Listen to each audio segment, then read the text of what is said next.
Hi, this is Revathi. Welcome to అందమైన కథల పొదరిల్లు. వీడియోని ఎవరైనా కొత్త వాళ్ళు చూస్తున్నవారు ఫస్ట్ ఎపిసోడ్ నుంచి సీరియల్స్ చూడాలి అనుకుంటే ప్లేలిస్ట్ క్లిక్ చేసి చూడండి. అక్కడ ఏ సీరియల్ అయినా మీరు ఫస్ట్ ఎపిసోడ్ నుంచి చూడటానికి కన్వీనియంట్గా ఉంటుంది. ఇక వీడియోస్కి లైక్స్, కామెంట్స్ షేర్ చేస్తున్న ప్రతి ఒక్కరికి నా ధన్యవాదాలు. దయచేసి అందరూ లైక్స్ ఇస్తూ ఉండండి, ఛానల్ని సపోర్ట్ చేస్తూ ఉండండి. ఇక స్టోరీలోకి వెళ్ళే ముందు ఇంకొక చిన్న మాట. ఇప్పుడు ప్రస్తుతం కథ మొత్తం గతమే నడుస్తుందండి. కొన్ని ఎపిసోడ్స్ వరకు గతం కంటిన్యూగా వెళ్తుంది. ఇక కథలోకి వెళ్దాం. తొలి మొద్దు ఎపిసోడ్ నెంబర్ 22. నీకు పెళ్లి చేయాలని నిర్ణయించుకున్నాను యష్. అలాగైనా నువ్వు శృతిని మర్చిపోతావేమోనని నా అభిప్రాయం అని అంటుంది పద్దు సీరియస్గా చూస్తూ. అది వినగానే యష్ కోపంతో అక్కడున్న డ్రెస్సింగ్ టేబుల్ని గట్టిగా తంతాడు. అది ఒక్కసారిగా కూలి కింద పడి అద్దం ముక్కలవుతుంది. అది చూసి పద్దు భయపడుతూ ఉండగానే ఆ శబ్దానికి ప్రతాప్ గారు, లల్లి కూడా అక్కడికి చేరుకుంటారు. యష్ తల్లి వైపు కోపంగా చూస్తూ, అసలు నేను శృతిని మర్చిపోతానని ఎలా అనుకుంటున్నావమ్మా? అది నేను బతికి ఉండగా జరగదు. పిచ్చి పిచ్చి అభిప్రాయాల్ని నా దగ్గరకు తీసుకొచ్చి నాకు టార్చర్ చూపించకండి. పెళ్ళి గిల్లి అని నా ముందు ఎత్తితే నేను మనిషిని కాదు మృగంలా ప్రవర్తించాల్సి వస్తుంది అని చెప్పి అందరి వైపు కోపంగా చూస్తూ అక్కడి నుంచి వెళ్ళిపోతాడు. ప్రతాప్ గారు బాధపడుతూ, వాడి గురించి తెలిసి కూడా వాడి దగ్గర ఏం మాట్లాడావు పద్దు అని అడుగుతాడు. కొడుకు ప్రవర్తనకి పద్దు కన్నీళ్ళు పెట్టుకుంటూ ఏమీ మాట్లాడకుండా ముభావంగా అక్కడి నుంచి వెళ్ళిపోతుంది. లల్లి కూడా అదంతా చూసి కన్నీళ్ళు పెట్టుకుంటూ, రోజు రోజుకి అన్నయ్య ఇలా తయారవుతుంటే భయంగా ఉంది నాన్న. అన్నయ్యని తిరిగి ఎప్పట్లా మామూలుగా చూడలేమా? లడ్డు అంటూ నన్ను ఆట పట్టించే అన్నయ్య నాకు కావాలి నాన్న అంటూ ఏడుస్తుంటే ప్రతాప్ గారు కూతుర్ని దగ్గరికి తీసుకొని, యష్ మళ్ళీ మామూలుగా మారే రోజులు తప్పకుండా వస్తాయమ్మా. మీ అన్నా చెల్లెలు అల్లరిగా ఆడుకునే క్షణాలు మళ్ళీ తిరిగి వస్తాయి అంటూ కూతుర్ని ఓదారుస్తుంటాడు.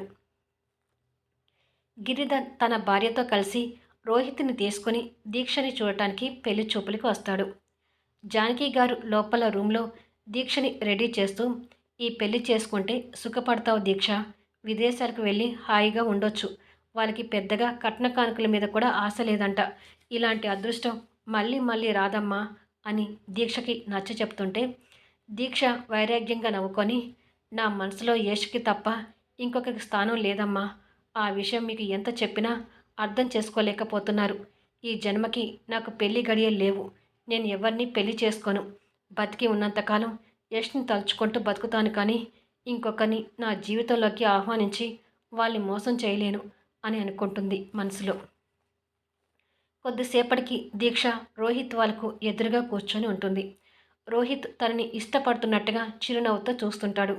కానీ దీక్ష ఆ పెళ్లి చూపులు జరగడం ఇష్టం లేనట్టుగా వాళ్ళకి నమస్కరించి తల దించుకొని కూర్చుంటుంది. గిరిధర్ దంపతులు కూడా దీక్షను చూస్తూ రోహిత్కి ఈడు జోడుగా బాగుంటుంది అని మాట్లాడుకుంటారు. గిరిధర్ కొడుకుతో మాట్లాడి, మా వైపు నుంచి మీ సంబంధానికి ఎలాంటి అభ్యంతరం లేదండి. మా అందరికీ అమ్మాయి నచ్చింది. మీ వైపు నుంచి కూడా నిర్ణయం వస్తే ముహూర్త విషయాలు మాట్లాడుకుందాం అంటాడు. రామూర్తి గారి నుంచి సమాధానం రాకముందే, నేను ఒక్కసారి మీ అబ్బాయితో మాట్లాడాలి అంటుంది దీక్ష. అది వినగానే రామూర్తి గారు, జానకి అనుమానపడుతూ కూతురు వైపు చూస్తుంటారు. అమ్మ దీక్ష, అబ్బాయితో మాట్లాడేది ఏముంది? అన్ని విషయాలు మేము మాట్లాడాము అంటాడు రామూర్తి గారు కాస్త కంగారు పడుతూ. అలా అనకండి, తను ఏదో నాతో మాట్లాడాలంటుంది కదా, వెళ్ళి మాట్లాడుకుంటాం అని రోహిత్ లేస్తాడు. దీక్ష కూడా లేచి తల్లిదండ్రుల వైపు కాస్త కోపంగా చూస్తూ వెళ్తుంది. దీక్ష వెనుక రోహిత్ వెళ్తాడు. చెప్పండి, నాతో ఏం మాట్లాడాలనుకుంటున్నారు అని అడుగుతాడు రోహిత్. నాకు ఈ పెళ్లి చూపులు ఇష్టం లేదండి. నా తల్లిదండ్రుల బలవంతంతోనే ఈ పెళ్లి చూపులో కూర్చున్నాను. ఈ పెళ్లి నేను చేసుకోలేను.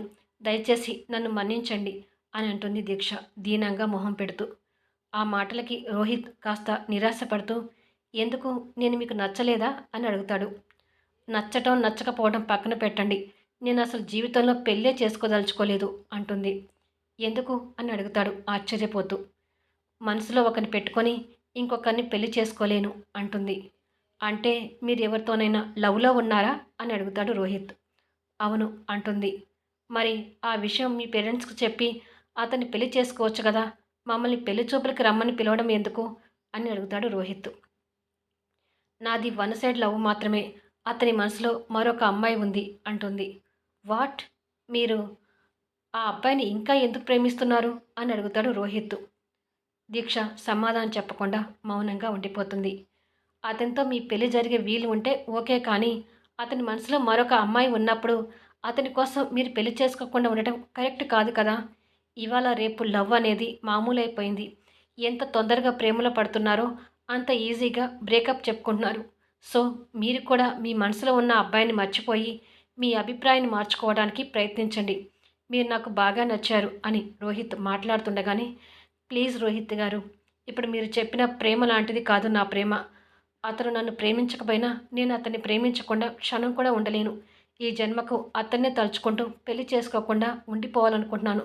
దయచేసి నన్ను అర్థం చేసుకోండి అని చేతులు జోడిస్తుంది కన్నీళ్లు పెట్టుకుంటూ. రోహిత్ కొన్ని క్షణాలు ఆలోచించి, సరే మీ ఇష్టం అని వెళ్ళిపోతాడు. వాళ్ళు వెళ్ళిపోయిన తర్వాత రామ్మూర్తి గారు కోపంగా దీక్ష చెంప మీద కొడతాడు. అయ్యో, వయసుకొచ్చిన ఆడపిల్లని అలా కొట్టకూడదండి అంటూ జానకి కూతుర్ని దగ్గరకు తీసుకుంటుంది. కొట్టక ఇంకేమి చేయను జానకి అని. ఇంకా ఎందుకు దీక్ష నీ జీవితాన్ని నాశనం చేసుకుంటున్నావు? ఆ అబ్బాయి మనసులో నువ్వు లేనప్పుడు అతని కోసం నువ్వు పెళ్లి చేసుకోకుండా ఉండటం ఏంటి? ఇది ఎక్కడి పిచ్చి ప్రేమ అని తిడతాడు రామ్మూర్తి గారు. మిమ్మల్ని బాధ పెడుతున్నందుకు క్షమించండి నాన్న, కానీ నాకు బలవంతంగా పెళ్లి చేస్తే రేపు నన్ను చూసి ఇంతకన్నా ఎక్కువగా బాధపడాల్సి వస్తుంది. అందుకే నాకు పెళ్లి చేయాలనే మీ నిర్ణయం దయచేసి ఇకనైనా మానుకోండి. అలా కాదని మీరు ఎన్ని పెళ్లి చూపులు జరిపించినా ఇలాగే జరుగుతుంది అని చెప్పి కోపంగా వెళ్తుంది. సాయంత్రానికి యష్ ఆఫీస్ ముగించుకొని బయలుదేరబోతుండగా లల్లీ దగ్గర నుంచి ఫోన్ కాల్ వస్తుంటుంది. కాస్త చిరాకు పడుతూనే యష్ ఫోన్ లిఫ్ట్ చేసి, ఏంటి లల్లి అని అడుగుతాడు. అమ్మకి హార్ట్ స్ట్రోక్ వచ్చింది అన్నయ్య, హాస్పిటల్లో జాయిన్ చేశాము అని లల్లీ నుంచి వినపడుతుంది. అది విని యష్ షాక్ అవుతుంటాడు. యష్ హాస్పిటల్కి వెళ్ళేసరికి ప్రతాప్ గారు లల్లి కన్నీళ్ళు పెట్టుకుంటూ కూర్చొని ఉంటారు. నాన్న, అమ్మకు ఎలా ఉంది? డాక్టర్లు ఏం చెప్పారు అని అడుగుతాడు భయపడుతూ. ప్రతాప్ గారు మాట్లాడకుండా ఉంటే లల్లి కన్నీళ్ళు పెట్టుకుంటూ, అమ్మ పరిస్థితి క్రిటికల్గానే ఉందని డాక్టర్లు చెప్తున్నారు అన్నయ్య అని అంటుంది. అది వినగానే యష్ కూడా కన్నీళ్ళు వస్తుంటాయి. తండ్రి కన్నీళ్ళు పెట్టుకోవడం చూసి తండ్రి పక్కన కూర్చొని, అమ్మ ఈ పరిస్థితిలో ఉందంటే కారణం నేనేనని కొత్తగా చెప్పాల్సిన అవసరం లేదు నాన్న. అమ్మ నా బాధను అర్థం చేసుకోలేకపోతుంది. కనీసం నువ్వైనా నన్ను అర్థం చేసుకో నాన్న అంటాడు. ఒక్కరిని ఒకరు అర్థం చేసుకునే పరిస్థితుల్లో ఇప్పుడు లేవు యష్. ఎవరి బాధల్లో వాళ్ళు ఉన్నారు, ఎవరి ఏడుపుల్లో వాళ్ళు ఏడుస్తున్నారు. కాకపోతే మీ అమ్మ గుండె తట్టుకోలేక ఇప్పుడు ఇలా అని ఆగిపోయి కన్నీళ్ళు పెడుతుంటాడు ప్రతాప్ గారు. కొద్దిసేపటికి డాక్టర్ బయటకు వచ్చి, పేషెంట్ ప్రాణాలకి ప్రమాదం లేదు, స్టెంట్ వేశాము. ఇంకొకసారి ఇలాంటి ప్రమాదం వస్తే మాత్రం కష్టమే. తనని ఎలాంటి ఒత్తిడికి గురి కాకుండా చూసుకుంటే మంచిది అంటాడు. ప్రాణాలకు ప్రమాదం లేదు అనగానే ముగ్గురు సంతోషపడుతుంటారు. 1 గంట తర్వాత పేషెంట్ని చూడవచ్చు అని చెప్పి డాక్టర్ వెళ్ళిపోతాడు. కొద్దిసేపటికి ముగ్గురు పద్దు దగ్గర ఉంటారు. హాస్పిటల్ ఖర్చులకి డబ్బులు ఎక్కడివ్వండి అని అడుగుతుంది పద్దు. అవన్నీ ఇప్పుడు నీకెందుకు పద్దు, నువ్వు వాటి గురించి ఆలోచించకుండా కాస్త ప్రశాంతంగా ఉండు అంటాడు ప్రతాప్ గారు. పద్దు యష్ వైపు చూస్తూ, ఇంకా మనకు ప్రశాంతత ఎక్కడ ఉందిలేండి అని అంటుంది విరక్తి చెందుతూ. యష్ తల్లి మాటలకు బాధపడుతూ అక్కడి నుంచి బయటికి వెళ్తాడు. కొన్ని గంటల తర్వాత ప్రతాప్ గారు బయటికి వస్తాడు. యష్ బాధగా ఓ దగ్గర కూర్చోవడం చూసి యష్ పక్కకు వెళ్ళి కూర్చుంటాడు. మిమ్మల్ని ఇలా బాధ పెడతానని నేను ఎప్పుడూ అనుకోలేదు నాన్న అంటాడు యష్. మేము కూడా అనుకోలేదు అంటాడు ప్రతాప్ గారు శూన్యంలోకి చూస్తూ. నాలాంటి కొడుకు మీకు పుట్టకుండా ఉండాల్సింది కదా నాన్న అంటాడు యష్ కన్నీళ్లు పెట్టుకుంటూ. ఏదో అదృష్టం బాగుండి మీ అమ్మ ప్రాణాలతో బయటపడింది, కానీ లేదంటే మీ అమ్మకు ఏదైనా అయ్యుంటే నేను నీ గురించి అలాగే అనుకునేవాణ్ణి అంటాడు ప్రతాప్ గారు. నేను శృతిని మర్చిపోయి ఇంకొక అమ్మాయిని పెళ్లి చేసుకోలేనానా, అందుకే అమ్మ అలా అడిగేసరికి నాకు కోపం వచ్చింది అంటాడు. జీవితం మనం అనుకున్నట్టుగా ఉండదు యష్. కష్టాలు సుఖాలు అన్నీ కలగలిపినదే జీవితం. శృతిని మర్చిపోలేకపోవడం నీ బలహీనత. నిన్ను ఇలా చూసి తట్టుకోలేకపోవడం మా బలహీనత. మీ అమ్మకి మరొకసారి ఇలా అయితే తన ప్రాణాలు దక్కవని డాక్టర్ చెప్పాడు. నీ వల్ల మీ అమ్మకు ఏదైనా అయితే నువ్వు కొడుకువి అనే విషయాన్ని కూడా మర్చిపోవాల్సి వస్తుంది అంటాడు ప్రతాప్ గారు. వారం రోజుల తర్వాత పద్దు హాస్పిటల్ నుండి ఇంటికి వస్తుంది. అదే రోజు యష్ తల్లి దగ్గర కూర్చొని నాతో మాట్లాడకుండా ఎన్ని రోజులు ఉంటావమ్మా అని అడుగుతాడు. అయినా పద్దు మాట్లాడకుండా మౌనంగా కూర్చొని ఉంటుంది. ఇలా నా పెళ్లి విషయంలో బలవంతం చేయడం మంచిది కదమ్మా. శృతి నా మనసులో ఉంచుకొని మరొక అమ్మాయిని పెళ్లి చేసుకొని ఆ అమ్మాయి జీవితాన్ని నాశనం చేయలేను. నా జీవితంలోకి ఇంకొకరిని ఆహ్వానిస్తే ఈ కాస్త ప్రశాంతంగా కూడా నాకు ఉండదమ్మా. నన్ను అర్థం చేసుకోమ్మా అంటూ తల్లి చేతులు పట్టుకొని బతిమిలాడుతుంటాడు. ప్రతాప్ గారు లల్లి కూడా అక్కడే కూర్చొని ఆ మాటలు వింటుంటారు. పద్దు కోపంగా యష్ చేతులు విదిలించుకొని ఉన్న ఒకగానొక కొడుకు ఇలా ఆగమవుతుంటే చూస్తూ నేను బతకలేను. అందుకే నా చావు నన్ను చావనివ్వండి అని, నన్ను తినమ్మని తాగమని ఎవరు బతిమలాడవద్దు అని చెప్పి రూమ్లోకి వెళ్తుంది. తల్లి ప్రవర్తనకు యష్ బాధపడుతూ తండ్రిని చెల్లిని చూసి తన రూమ్లోకి వెళ్తాడు. ఆ రోజు నైట్ నలుగురు తిండి నిద్ర లేకుండా బాధపడుతుంటారు. మరుసటి రోజు ఉదయం యష్ ఆఫీస్కి రెడీ అయి బయటకు వచ్చి తల్లి తండ్రి చెల్లిని చూస్తూ నేను పెళ్లి చేసుకోవడానికి ఒప్పుకుంటున్నాను అంటాడు.